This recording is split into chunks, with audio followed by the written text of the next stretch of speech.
जय हिंद दोस्तों, त्यागी trading tips में आपका स्वागत है। दोस्तों, इस वीडियो के अंदर हम बात करने वाले हैं दो कंपनियों के बारे में। यहाँ पर बात होने वाली है एक कंपनी जिसको 15,000 करोड़ का ऑर्डर मिला है। समझिए कि वो कंपनी कहाँ जाएगी।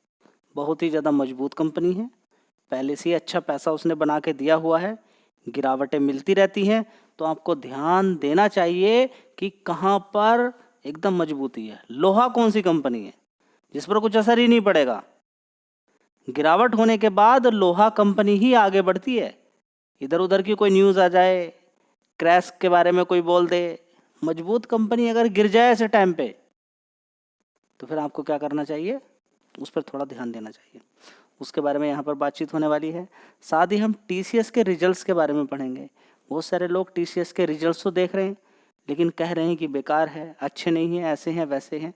तो देखेंगे, सही से देखना चाहिए। देखिए, आप बिल्कुल एकदम क्लियर आपके सामने रख दूंगा सारी चीज़ों को कि उसके अंदर कितनी सारी चीज़ें अच्छाई हैं और क्या आगे घटित हो सकता है। आगे दिक्कत वाला कौन सा पॉइंट है उसको भी रखेंगे। क्या उस पॉइंट की वजह से कंपनी खत्म हो जाएगी? नहीं, खत्म नहीं होगी। हाँ, उस पर असर पड़ सकता है अच्छा खासा रेवेन्यू, नेट प्रॉफिट में, उसके बारे में भी यहाँ पर चर्चा होगी। सबसे पहले हम देख लेते हैं एफआईडीआईस का फ्लो। बहुत ही ज़्यादा इंपॉर्टेंट होता है। अगर आप जब भी कभी देखेंगे कि पूरे स्टॉक मार्केट के अंदर ज़्यादातर शेयर भागे, वहाँ पर आपको एक चीज़ नज़र आ जाएगी कि एफआईस लगातार खरीदारी कर रहे हैं।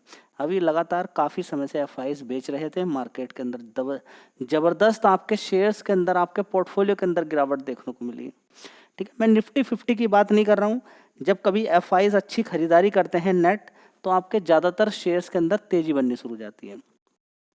यहाँ पर यह भी देखना जरूरी होता है कि कहीं पर अगर वो बेच रहे हैं तो कहीं पर खरीद रहे हैं। हो सकता है कि वो ऐसे शेयर्स के अंदर खरीद रहे हों जो आपके पास भी है, और ऐसे शेयर से निकल रहे हैं जहां पर अच्छी खासी तेजी बन गई है। तो सबसे पहले हम देखेंगे बढ़िया बात कि डीआईएस का भी नेट खरीदारी है, एफआईएस की भी नेट खरीदारी है, लेकिन बेचा दोनों ने है। 11,000 करोड़ का माल डीआईएस ने बेचा है, 9,200 करोड़ का इन्होंने बेचा है। लेकिन खरीदा डीआईएस ने 11,900 करोड़ का और एफआईएस ने 10,552 करोड़ का। क्योंकि बिकवाली कम की है, इसलिए नेट यहाँ पर ये चीज़ें देखने को मिल रही है। ठीक है, तो ओवरऑल मिला के एफआईएस ने खरीदारी की है पिछले 3 दिन, यानी कि 3 ट्रेडिंग सेशन से खरीदारी हो रही है। ठीक है, तो एक खबर है, एक अच्छी बात है जो कि आपको मालूम होना चाहिए। बस मालूम होना चाहिए, एकदम नहीं कि आप एक्शन लेना शुरू कर दें कि अब तो बस मार्केट भागने वाला है और कल एफआईएस नहीं बेचेंगे। आप रोक नहीं सकते। हो सकता है 10 दिन खरीदारी करें, उसके अगले दिन बेचना शुरू कर दें, लेकिन कुछ असर नहीं पड़ेगा अगर अच्छी कंपनी आपके पास है। देखिए, सबसे पहले आपको समझना जरूरी है कि जब भी कभी आप देखें या डर जाएं, कहीं आपको कोई ऐसी वीडियो मिल जाए, देखिए वीडियो देख के ही डरेंगे आप, वैसे तो डरने वाले नहीं है। वीडियो कहीं देखिए, सबसे बड़ा आसान तरीका होता है बड़े प्लेयर के पास, क्या, एक न्यूज़ फ्लो करेगा, उसे सारे यूट्यूबर कवर करेंगे, बड़े बड़े न्यूज़ एंकर उसको रिपोर्ट को देखेंगे क्या क्या चीज़ें आई हैं, फिर उस पर एक्शन लेने की कोशिश करेंगे। वहाँ पर रिटेल निवेशक डर जाएगा, बड़ा प्लेयर भी वहाँ पर सेल करने की कोशिश करेगा। होता क्या है कि एक प्रेशर जनरेट कर दिया जाता है। लेकिन याद रखिएगा, मार्केट को गिराने के लिए रसिया यूक्रेन, इजराइल हमास, ये कुछ ऐसा तो हो सकता है कि वहाँ पर कुछ कंपनी काम कर रही हो, उसका बिजनेस थोड़ा सा कम हो जाए। लेकिन अगर आपको लगता है कि ये बड़े कारण है, नहीं, सबसे बड़ा कारण होता है पैसा। पैसे के बल पे बिना अच्छे फंडामेंटल के बाद भी शेयर को उतना भगाया जा सकता है जितना आप उम्मीद नहीं कर सकते। और पहले कई बार ऐसा हुआ भी है कि एक एक रुपए के शेयर को 50-50 रुपए पे ले जाके रखा गया है। तो पैसे की पावर आप समझिए कि शेयर को भगाने के लिए किसकी जरूरत पड़ती है? पैसे की। तो एकदम डरना नहीं है कि एकदम घबरा जाएं, डर जाएं कि अब तो सब कुछ खत्म हो गया। चलिए दोस्तों, शेयर का नाम है लार्सन एंड टुब्रो। कौन नहीं जानता इस कंपनी को? मजबूत कंपनी है, कुछ देखना ही नहीं है। तेजी बनी आफ्टर विनिंग ऑर्डर। देखिए, 15,000 करोड़ का ultra mega hydrocarbon order in middle east. ठीक है, तो अगर हम देखें तो नेचुरल गैस का प्लांट यहाँ पर बनाकर तैयार करना है। तो देखिए, इसके अंदर कंपनी को क्या क्या काम करना है। मिडिल ईस्ट के अंदर अल्ट्रा मेगा प्रोजेक्ट इन्वॉल्व है। इसके अंदर देखेंगे engineering, procurement, construction, installation, commissioning, सारा काम देखना है, ये बनाकर तैयार करना है मिडिल ईस्ट के अंदर। ठीक है, तो बात आपको समझ में आ गई कि इतने बड़े बड़े ऑर्डर्स इस कंपनी को मिलते हैं। क्यों मिलते हैं? क्योंकि इसके अंदर वो पोटेंशियल है, वो जान है इस कंपनी के अंदर। बस यही सारी चीज़ें हैं जो इस कंपनी को आगे रन करने में हेल्प करेंगी। तो इस तरह के ऑर्डर्स लगातार कंपनी को मिलते रहते हैं, तो ये मत समझ लीजिएगा कि बस एकदम से ही ये तीर होने वाला है। लेकिन पिछले 5 साल का चार्ट पैटर्न आप देख लीजिए, अगर थोड़ा सा ध्यान देते तो देखिए शेयर बीच बीच में कभी कई बार इसके अंदर गिरावटें भी देखने को मिली हैं। लेकिन जो ये गिरावटें मिली हैं 3800 रुपये से गिरकर कितना नीचे गया था, ये देखिए 3100 रुपये। ठीक है, इसी तरीके की अब इसी तरीके की गिरावटें मिलेंगी। ठीक है, तो बढ़िया पिछले 5 साल से 5 साल में 3 गुना पैसा कर दिया, जो कि LIC FD के अंदर आप समझ सकते हैं कि कितना पैसा बनता 5 साल में आपका। 5 लाख करोड़ का मार्केट कैप है, इसके अंदर पोटेंशियल है कंपनी के अंदर और भी यहाँ से भागने का। इवन कि ये डबल भी हो जाए तो कोई सरप्राइज वाली बात नहीं है। यहाँ से 3700 से ये दौड़ता हुआ आगे 7000 रुपये तक पहुँच जाए तो इसमें कोई सरप्राइजिंग वाली बात नहीं रहेगी कि हाँ ये सरप्राइज हो गया कुछ। इसके अंदर जान ही इतनी है इस शेयर के अंदर, लेकिन गिरावटें ही इंपॉर्टेंट होती हैं। बीच बीच में एक एक महीने का भी चार्ट पैटर्न आप देखेंगे कि बीच बीच में देखिए तेजी बनी 3700, नीचे की तरफ 3600। तो अगर इस तरीके का ही आपको पैसा बनाना है 5-5, 6-6, 7-7% इससे, या लॉन्ग टर्म में काम करना है तो गिरावट अच्छी खासी ढूंढ ले। चलिए दोस्तों, अगला शेयर होगा TCS। क्या बात की जाए इसके तो रिजल्ट ही देखने बेकार है। मैं आपसे बोलता हूँ कि HDFC बैंक, इन्फोसिस, इन कंपनियों के तो रिजल्ट्स ही देखने बेकार हैं। कोई फ़ायदा नहीं इन कंपनियों के रिजल्ट्स देखने से। इन कंपनियों के अंदर तो गिरावट मिल जाए, गिरावट ही है इस समय। गिरावट ही देखिए, गिरावट का एक सॉलिड रीजन है क्या कि कंपनी को अच्छा खासा रेवेन्यू निकलता है, बढ़िया पैसा निकालती है अमेरिका से, और अमेरिका के अंदर कुछ ऐसा काम कर दिया कंपनी पे जिससे रेवेन्यू नेट प्रॉफिट पर असर पड़ सकता है। क्या कि कंपनी अमेरिका के अंदर भी बहुत सारे लोग हैं जो कंपनी के द्वारा हायर किए जाते हैं, वे अमेरिका के अंदर काम करते हैं। तो वहाँ पर लग गया है H1B वीज़ा, मतलब कि 88 लाख रुपया कंपनी को देना पड़ेगा पर पर्सन स्टार्टिंग में। पहले 1-2 लाख रुपए में काम हो जाता था। बस वही सबसे बड़ा हिट है क्योंकि 4-4, 5-5 हज़ार लोग वहाँ पर काम कर रहे हैं, तो बहुत बड़ा पैसा इस कंपनी को देना पड़ जाएगा। ट्रंप यहाँ पर मानने के लिए तैयार नहीं है, इन सारी चीज़ों को छोड़ने के लिए तैयार नहीं है। आगे देखते हैं क्या होता है। देखिए अभी ट्रंप बीच में अभी पीस मेकर बनकर आ रहे हैं। ट्रंप कह रहे हैं कि मैंने गाजा और इजराइल की लड़ाई के लिए युद्ध को विराम करा दिया है। जिन लोगों को उन्होंने कैप्चर किया था, ट्रैप कर कर लेकर चले गए थे, ठीक है, उनको भी छोड़ने की बात चल रही है। लेकर चला गया ना इजराइल से, बंदी बना लिया था लोगों को, ठीक है, तो उनको छोड़ने की बात चल रही है। अब देखते हैं आगे क्या होता है। तो फिर ट्रंप कहेगा कि मुझे नोबेल पुरस्कार दो। मोदी जी ने बोला भी है वेलकम है आपका, बहुत अच्छा आपने युद्ध को रुकवा दिया है, ठीक है। अब आगे देखते हैं क्या होता है। फिलहाल ये सारी चीज़ें आपको समझनी चाहिए कि किस तरीके से। अभी एक चीज़ है यहाँ पर कि ट्रंप ने खुद बोला है कि अभी हम जो फार्मा पर है, ब्रांडेड मेडिसिन पर पैसा लगेगा, टैक्स वगैरह लगेगा, 100% तक का टैक्स लगेगा। लेकिन अभी हाल फिलहाल में जेनरिक दवाइयाँ जो हम सबसे ज़्यादा देते हैं, अगर उस पर असर पड़ जाए तो बहुत ज़्यादा फार्मा सेक्टर के अंदर गिरावट हो जाएगी।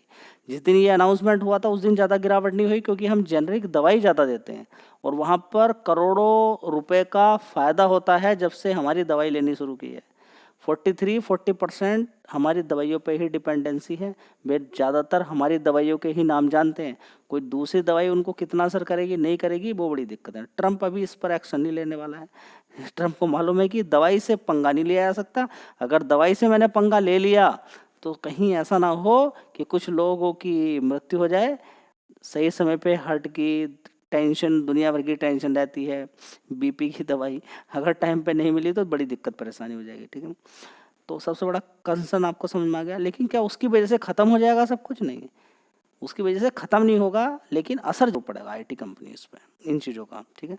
तो आगे रेवेन्यू नेट प्रॉफिट पर असर पड़ता है तो शेयर के अंदर देखिए असर पड़ा है। तभी आप देख सकते हैं पिछले 6 महीने की बात करें तो शेयर देखिए कहाँ पर होता था 3500 रुपये, वो नीचे की साइड में गिरा भी है 2800 रुपये। थोड़ी सी रिकवरी भी देखने को मिली है। फिलहाल कंपनी के रिजल्ट्स बड़े ही शानदार हैं, रिजल्ट्स में कोई कमी नहीं है, बढ़िया रिजल्ट्स हैं। चलिए देख लेते हैं एक बार। दोस्तों अभी तक सितंबर क्वार्टर तक कोई खास असर टैरिफ वगैरह का नहीं पड़ने वाला है। असर पड़ेगा आगे आने वाले टाइम में, ठीक है। जैसे कि Q4 की बात करते हैं या 2026 के अंदर Q1 के जो रिजल्ट्स आएंगे उन पर असर देखने को मिलेगा। सितंबर क्वार्टर एक साल पहले 64,000 करोड़ का रेवेन्यू आता था, 64,200 करोड़ का, उसके बाद 63,000 करोड़ का, 64,000 करोड़ का रेवेन्यू, 63,000 का, भी देखिए 65,000 करोड़ का है। तो 64, 63 चल रहा था, तो 65,000 करोड़ का रेवेन्यू देखने को मिला, वो भी 65,700, यानी कि लगभग 65,800 करोड़ का रेवेन्यू देखने को मिल रहा है। कितना? 65,800 करोड़ का, जो कि अपने में एक अच्छी बात है, जो कि पहले कंपनी ने काफ़ी समय से नहीं दिखाया।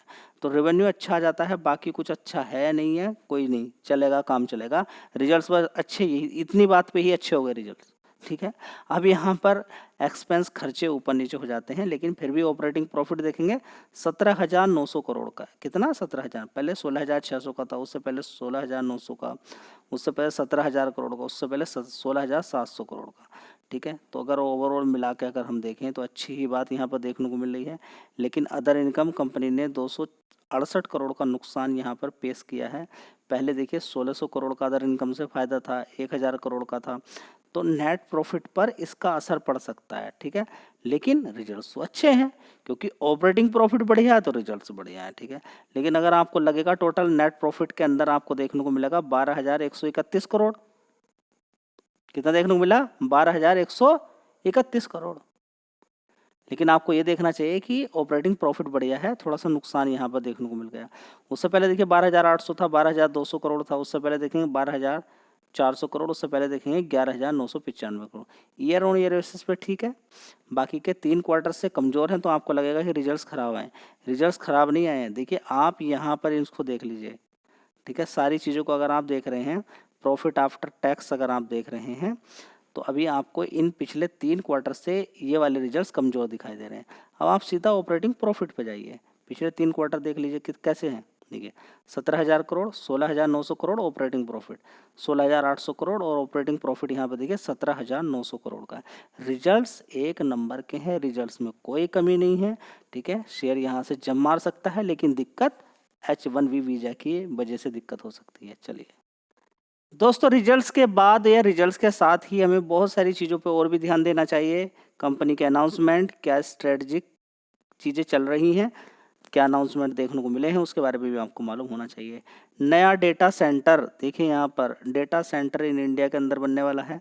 न्यू बिजनेस, यहाँ पर देखेंगे entity to build a world class AI infrastructure including, इसके अंदर क्या होगा? 1 gigabyte capacity AI data centre in India के अंदर।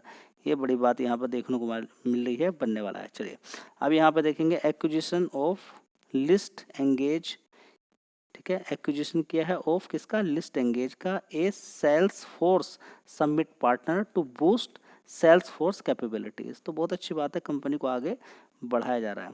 इन्वेस्टमेंट की अगर बात करें, क्या देखिए जो भी लोग एम्प्लॉय होते हैं उनको नर्चरिंग करना, यहाँ पर on AI first culture and talent highlighted by an AI hackathon with 2,000, यहाँ पर देखेंगे 2,75,000 TCS एम्प्लॉयज़ को, इतने एम्प्लॉयज़ को ये क्या है पूरा टैलेंट करके यहाँ पर AI के अंदर आगे बढ़ाया जा रहा है। चलिए अच्छी बात यहाँ पर देखने को मिल रही है। साथ ही अगर आप कंपनी के शेयर होल्डर हैं, आपके पास शेयर हैं, तो आपके दिल में होगा कि हर बार कंपनी डिविडेंड देती है एक साल में 4 बार, तो इस बार कितना दिया है? 11 रुपये पर शेयर का डिविडेंड दिया है।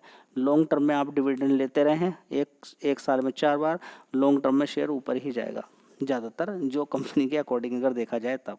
देखिए रिकमेंडेशन किसी शेयर की नहीं होती है, उसकी मजबूती के आधार पर आप ये कह सकते हैं हाँ जा सकता है आगे। चलिए रिकॉर्ड डेट देख लीजिए, यहाँ पर 15 अक्टूबर है 2025, इस तारीख तक आपके पास अगर शेयर रहता है तो पेमेंट डेट देख लीजिए, इतने डेट को आपके पास शेयर मतलब पैसा पहुंच जाएगा। चलिए और भी देख लेते हैं कुछ इसके अंदर क्या क्या चीज़ें देखने को मिल रही है।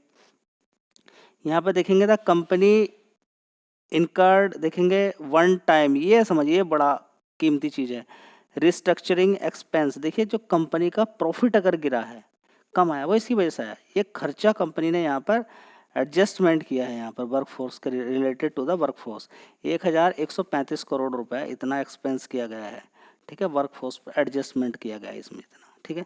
समझ में बात आ रही है?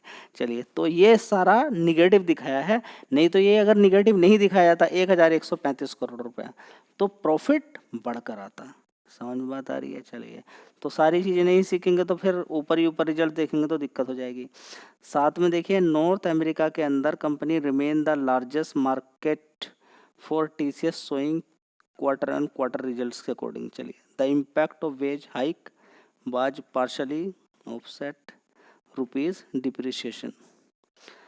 चलिए, अब यहाँ पर अगर देखने की कोशिश करते हैं तो पैसा तो लगातार गिर ही रहा है, ठीक है। अब पैसा लगातार गिरने की वजह से डॉलर में पेमेंट किया जाता है, ये कंपनी जो भी है। लेकिन हाँ, ये आईटी कंपनीज के एम्प्लॉय जितने भी काम करते हैं, आईटी कंपनी या फार्मा कंपनी को जितनी ज़्यादा ग्रोथ, जितना रुपया ज़्यादा ऊपर की साइड में भागेगा, इनको डॉलर में पेमेंट होता है तो बड़ा ही फ़ायदा इनको देखने को मिलता है। जो मैंने आपको बताया कंसर्न H1B वीज़ा का रहेगा, ये आपको मालूम होना चाहिए। तो डिटेल थी, आपको मालूम होना चाहिए। धन्यवाद।